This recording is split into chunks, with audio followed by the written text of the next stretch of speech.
All right, hey, gonna walk you through this first buildup of the song with some of the things that I did here to transition from the buildup to the first drop. So just do a quick listen through, and then I'll break it down step by step with the things that I did to get us into the drop. Right, here we go.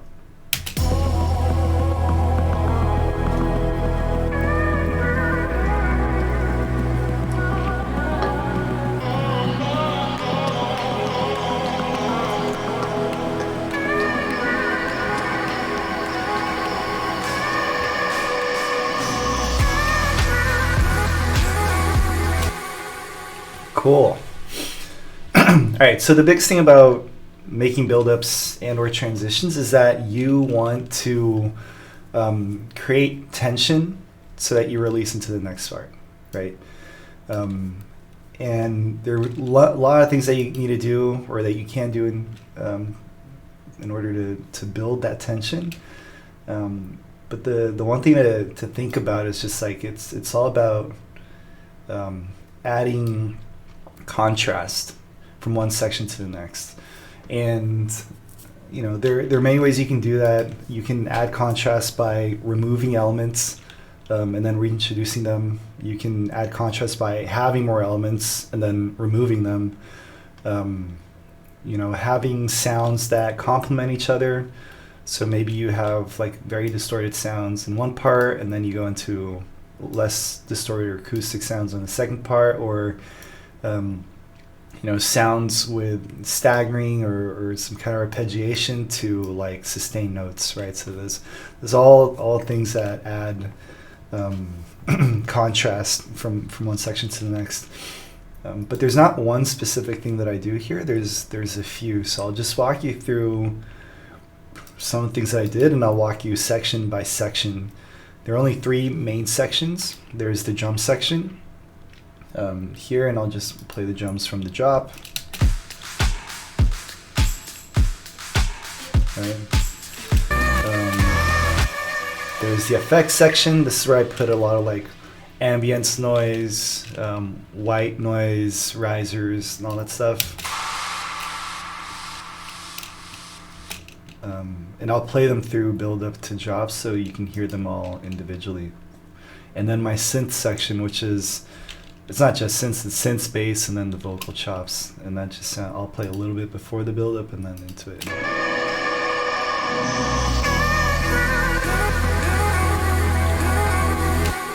Cool.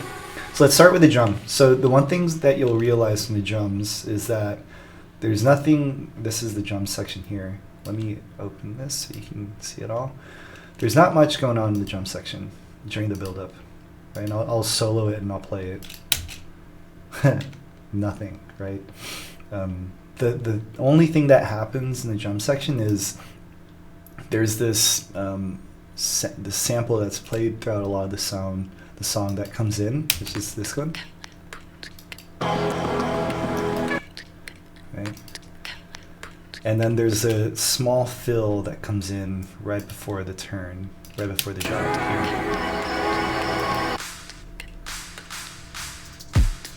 Right.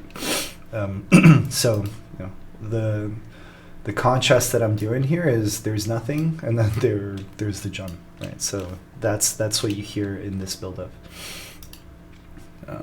Let's see. It seems like I'm introducing things a little before. Yeah.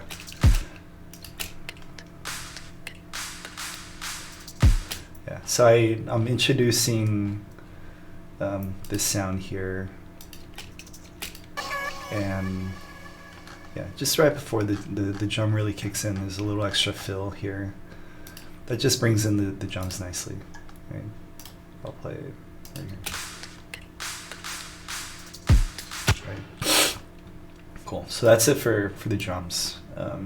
Contrast is there's nothing, there's a little bit of a fill, and then there's the drum. And the fills, like, I feel like you can play around a lot with how drums do fills and stuff, because it's cool to add a little bit of variety on the beat before the actual beats come in.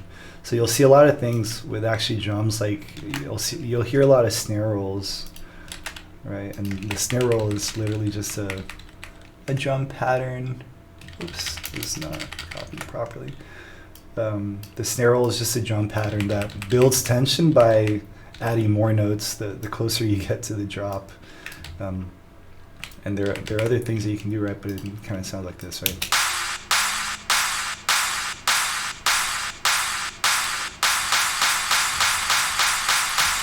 And then you could like even add more stuff here so that it sounds like pa, pa, pa, pa, pa.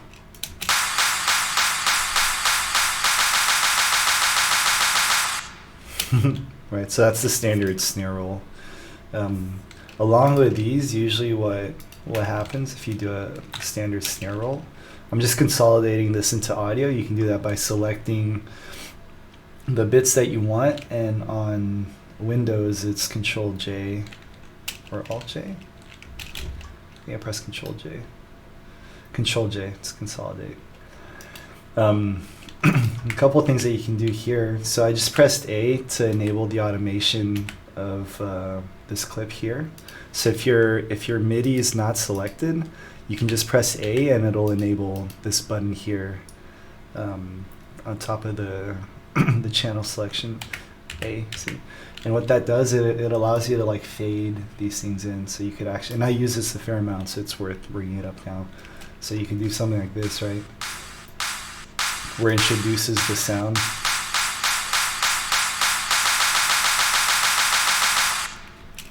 And it goes in there. Yeah. Anyway, that's a little tangent on drums. Let's see. All right, so that was the drum section. Let's go into the effects section. This is where a lot of it's a lot of space is built here, I like to think, and there's a lot of contrast because there's a lot of like white noise that builds up here and then just kind of goes away when the drop hits. So I'll play it all from here to here. It'll be about like 20 seconds of FX, just so you can hear it in isolation.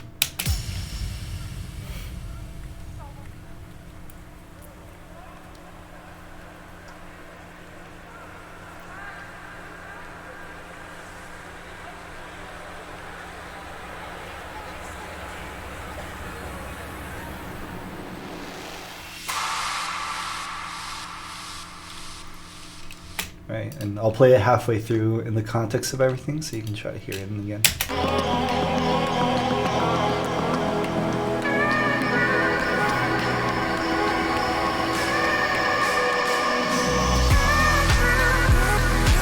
Right. And without it, you'll hear the difference.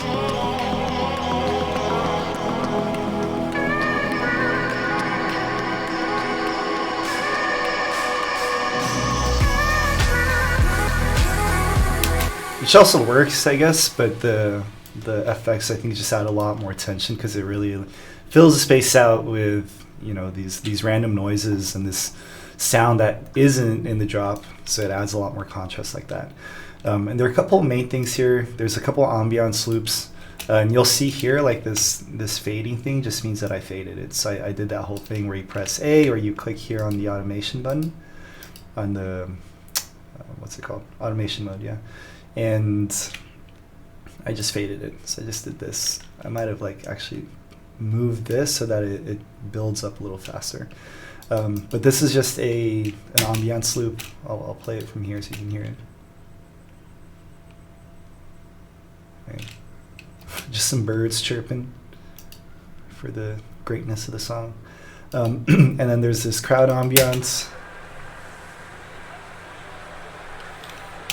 Sounds very much like just like a standard white noise riser, which is what this next one is. This next one here really adds and brings a lot of attention to stuff because it just washes the sound out with like this, you know, white noise.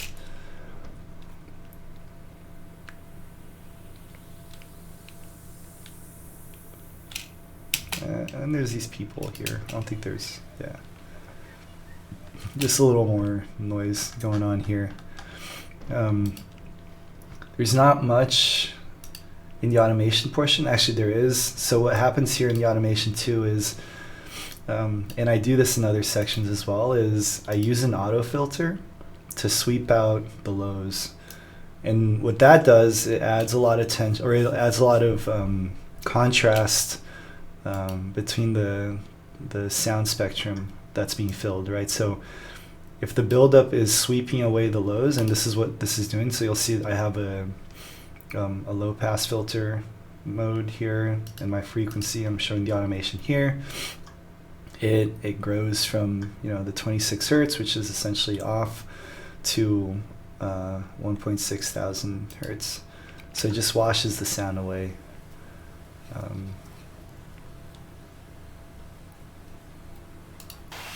Oops, sorry.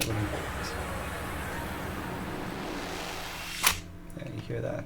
Oh, there's this other big noise here, which is this fills out more of the low end, and it's more like a rumbling that comes in that gets swept away with this auto filter.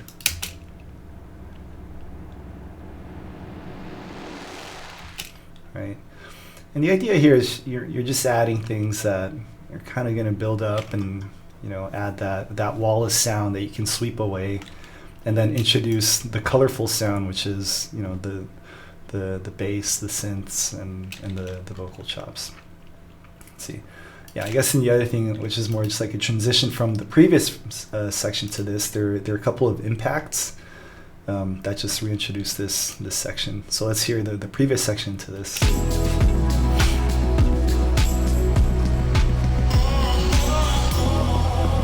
Right, so there's this impact here. It's called impact. It goes.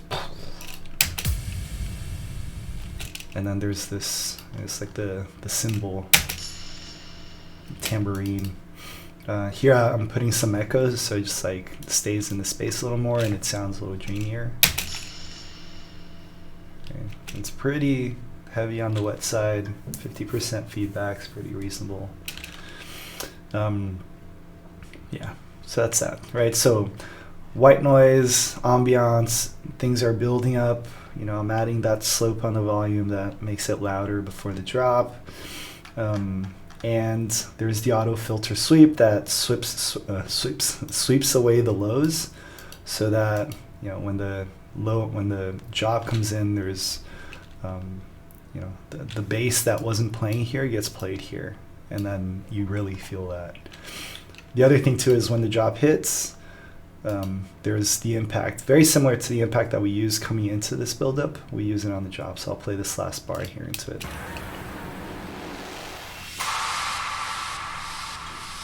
All right, where are we? So it's these two here. It's this clap, it's this impact clap that sounds like this.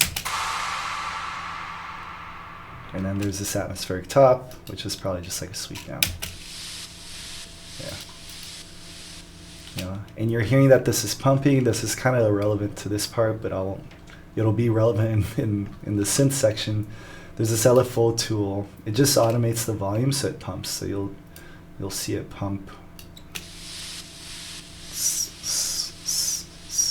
Right, so it just plays nice with the rest of the song. Cool. So that's it for the effects section. Let's go in the synth section. This is where I feel like I do a little more work. You can make these smaller. Let's see. Yeah, let me just. I want to insert a track per. How do I do that? Add lane for each automated envelope. All right, perfect. All right. So I can add a lane for each automated envelope on this channel. So you'll see that there is a lot of automation and things that are being built up and, you know, reintroduced. I'll go through them individually once I go through the individual portions of the synth group. All right, so this is what the synth group sounds like from the build up to the drop, soloed.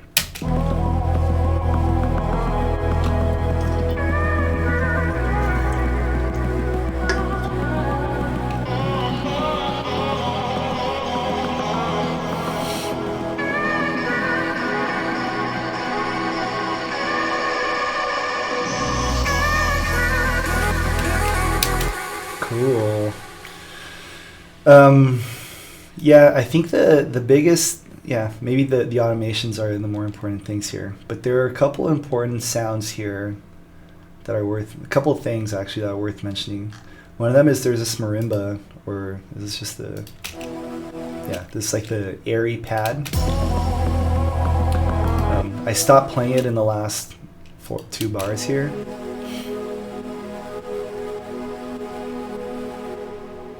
Right? Because then you introduce it, and if it's gone, then it comes back. That's contrast. There's also this respace. It's like very low and dirty. I don't think there's any automation here, particularly. Let me see.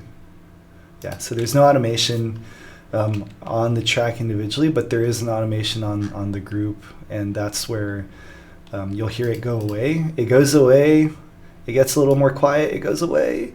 The low end goes away, and then the low end comes back, and then the drop hits. So I'll just play it from here.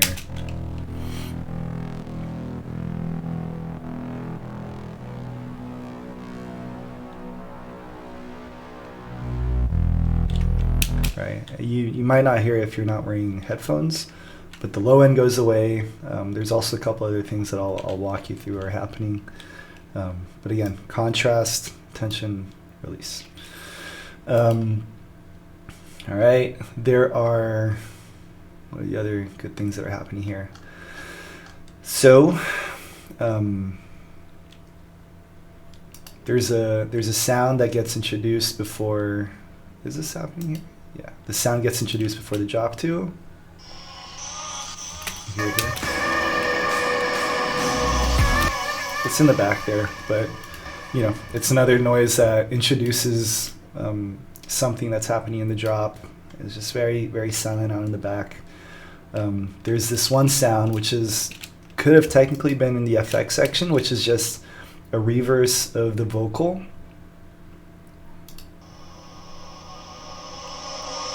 All right, let's play that again because it was muted.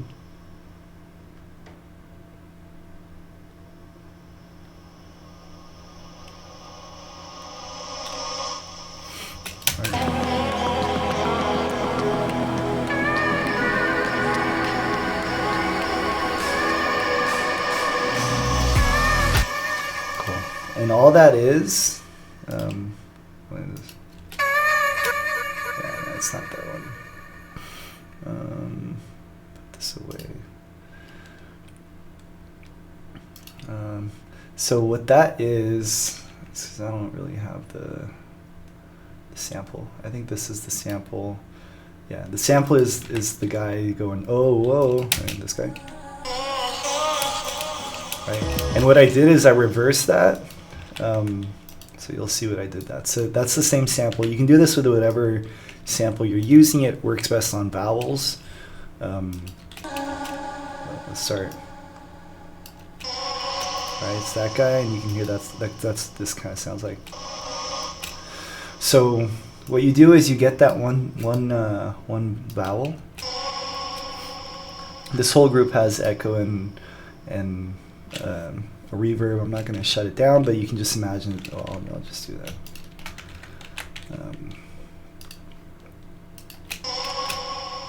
Yeah, there's still more somewhere here.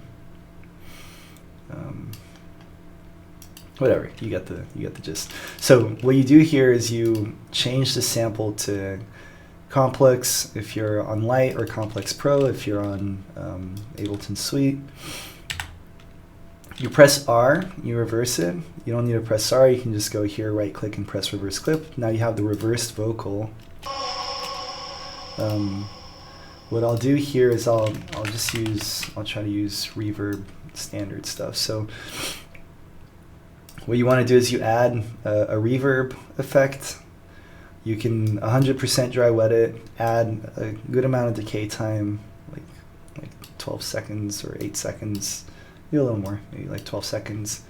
If you want to add a little more space to it, you can add an echo or a delay. I'm not sure if echoes are in less. Let's just do a delay.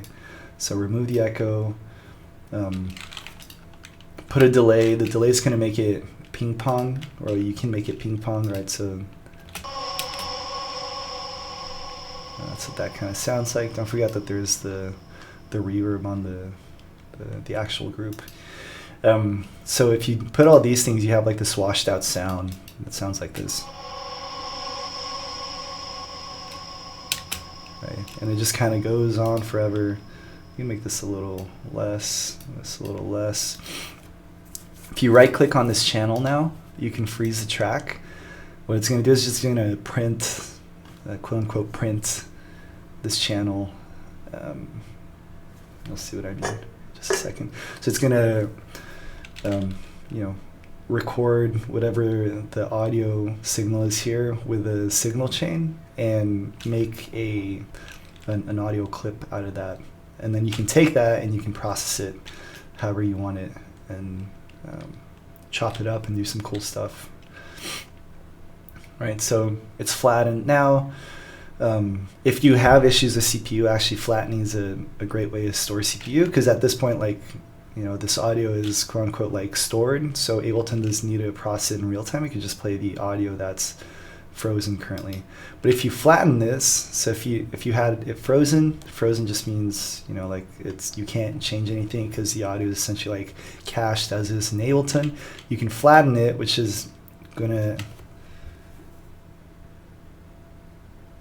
turn this into, you know, if you look at the audio section, there's no more effects because it's all consolidated into this sound. So it just sounds that sound that it's the sound that we just created. Right. So you can reverse this, and now, sorry, so if you got to change it to Complex or Complex Pro if you're on Suite. So remember, we had reversed it, and we printed this tail, so we had like a reversed echo thing. Now if we reverse it, it sounds like you're building up into that vowel that we originated with, and this is what it sounds like. I can start a little closer.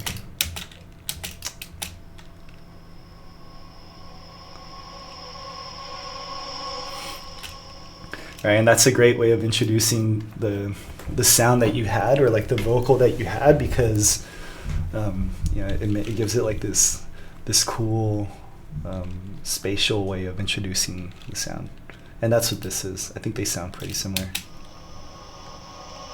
Okay. Yeah, pretty similar. All right, so that's the reverb, reverse reverb effect. Very useful. All right, what's the other thing that we're doing? I'm doing a little bit of staggering here in the sound.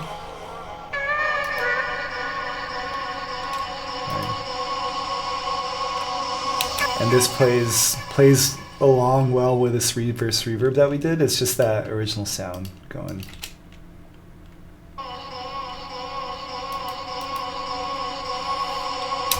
Cool. One thing I did here to introduce that sound a little more. Let's see. Is there's an auto filter that just opens up the sound. So you'll see it's at a lower frequency, and it just opens it up.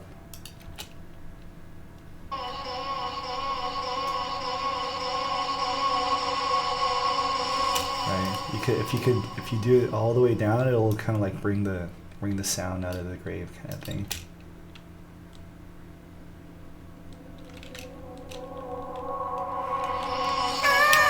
Right. So auto filter, automations in general are super important, but auto filter, there you go. And to do this automation, what you can do is you just click show automation, and it'll show. Let me clear. I don't want to clear. Let me just remove these. You just click on whatever knob you're trying to automate, and you go to show automation, or show automation in new lane, and then do it. If you're using a controller, there's a lot of automations that you can record, if you will. I'm not going to go into this now, but just know that you can do that if you have a sampler or something that has some knobs that you're twisting here or there. All right, so the other things now are just in the main group. Kind of important. One is I'm washing the sound away with Ahala Supermassive. This is actually a free plugin It's great, amazing. You should use it if you want to add like cool spatial things to your mix. You can use standard reverb as well. If you add reverb to a sound, it kind of pushes it back in the mix. So that's what Valhalla is doing here. You can hear that,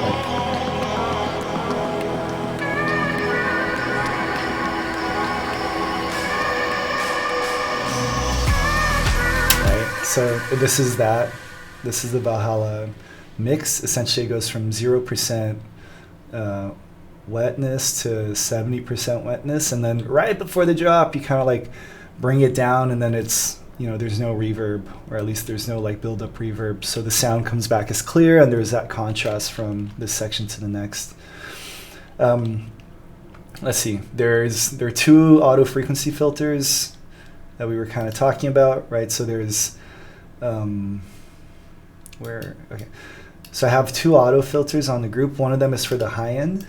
So the high end kind of goes away. So when the drop hit, it's like comes back in full force. Let me see, where is this automation? Yeah, so that's I closed them off, and you can just see them over here. So it's this frequency. You can see that right before the drop in the section, it kind of goes away for good.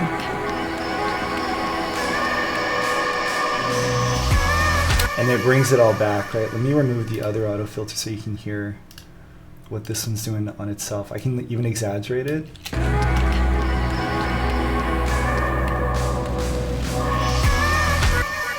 Right? It's kind of subtly doing that. You don't necessarily need to go too far with that, or else your sound kind of sounds dull.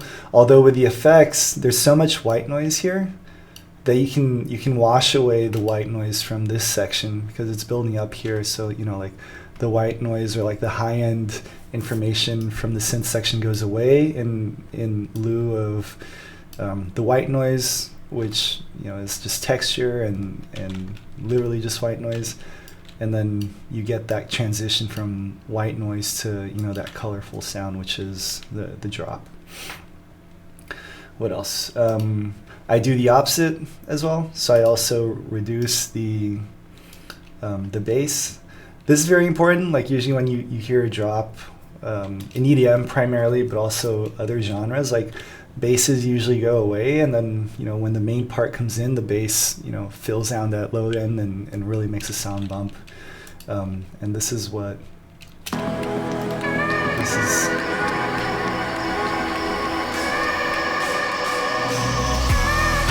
If you're using earphones, you can hear that the low end and the sub really come in when this automation goes away. You just hear it. Okay. And then the bass comes in, and it's, you know, it fills up the low end, and there's that contrast from no low end to low end here. And the other thing that's kind of interesting too is the LFO tool. LFO tool is just, is this the one? Oh, that's why it's not too intense. Well, anyway, this is also a cool thing to do. Let me see if I can, I'm going to duplicate this. I'll just turn this one on. LFO tool is just a tool that allows you to shape volume automation and other automations, but I use it primarily for volume. So you can, you know, make it pump, you know, with EDM. It's kind of like if you had like a sidechain compressor to kick that hits, you know, every 4 on the floor. You could use this. You can also, you know, wire it so that it triggers the volume automation. Anyway, this is kind of what it sounds like. Right? So it's like, you hear that pumping? It's like super exaggerated, but, you know, that's what that's doing. And it really makes the kick cut through the mix, and it also adds, it also adds the pump effect that dance music usually has. Well, what's happening here is there's this automation on depth. So you see that the pumping kind of goes away in the buildup, again, to add more contrast. You can't really hear it too much because it's not doing that much. It's just kind of getting out of the way of the click of the kick.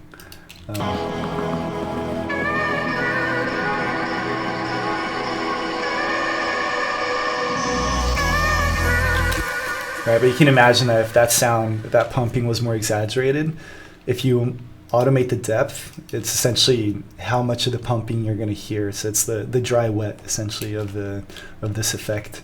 And zero effectively means like there's no pumping coming from, there's no volume automation coming from this VST. So that's what that does, and then it comes back in full effect, right? So again, contrast. I think that's pretty much it. Oh yeah, the last thing that I do here is there's a little bit of volume automation. So I reduce the synths by 2.5 dB, and I do that by using the utility function. You just add it to the chain. You can automate the gain. It kind of goes away, and then it comes back full force when the drop hits. So I can play it all together, and hopefully you'll be able to hear these little nuances play along together in the sound.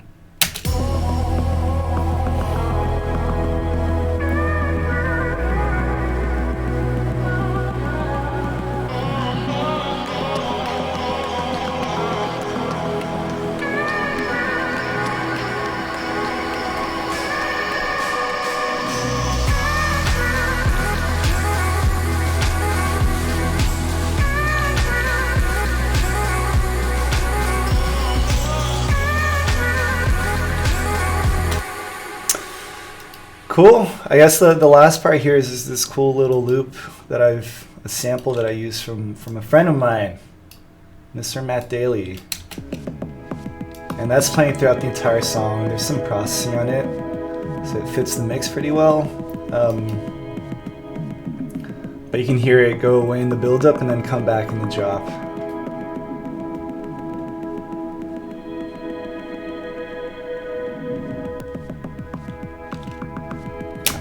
Yeah, super cool. I guess another thing that you could do to add tension here is just like stagger this or make it so it's not, you know, make you really want the loop to start back again. I just like repeat something like this, repeat a phrase of the loop or the last end or the beginning of the loop or something.